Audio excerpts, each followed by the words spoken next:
आणि यानंतर एक महत्त्वाची ब्रेकिंग न्यूज अशी की कोल्हापूर अंबाबाई मंदिरामध्ये भाविक आणि सिक्युरिटी गार्डमध्ये वादावादीचा प्रकार घडलेला आहे। अंबाबाई मंदिरामध्ये व्हीआयपी दर्शन देण्यावरनं काही भाविकांनी आक्षेप घेतला।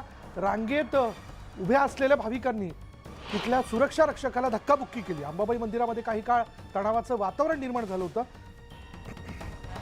तसं बघायला गेलं तर रविवारचा दिवस आहे आणि या रविवारच्या दिवशी मोठ्या प्रमाणात सगळ्याच धार्मिक स्थळांवरती मोठी गर्दी आहे आणि या कालावधीमध्ये व्हीआयपी दर्शन हा जो एक मुद्दा आहे तो काही वेळेला भाविकांसाठी हा कटकटीचा ठरू शकतो।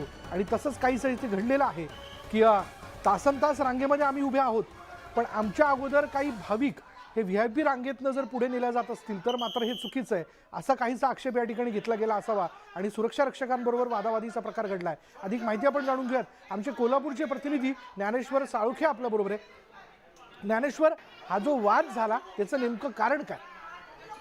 अंबाबाई मंदिरात आज रविवारचा दिवस असल्याने मोठ्या प्रमाणात गर्दी आहे ती भाविकांची या ठिकाणी पाहायला मिळते। मात्र याच दरम्यान काही भाविक आहेत ते थेटपणे मंदिरात जात असल्याचा आक्षेप आहे तो काही भाविकांनी घेतलेला आहे। रांगेत तासनतास उभा राहिलेल्या या भाविकांनी व्हीआयपी दर्शन का देता अशा पद्धतीचा आहे तो सवाल उपस्थित केला आणि यावरून सिक्युरिटी गार्ड आणि या भाविकांच्या मध्ये जोरदार वाद या ठिकाणी झाला।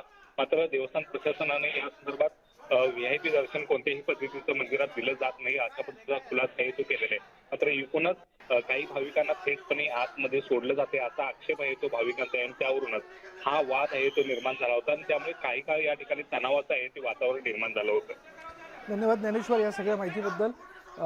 काही भाविक रांगेतनं न नेता थेट व्हीआयपी रांगेतनं नेली जातात किंवा व्हीआयपी पद्धतीने त्यांना दर्शन दिलं जातंय, यावरनं हा सगळा वादविवाद झाल्याचं बघायला मिळतंय। पण देवस्थानने मात्र अशा प्रकारे आम्ही कोणालाही व्हीआयपी दर्शन दिलं नाही असा युक्तिवाद त्यांच्या बाजूने केलेला आहे।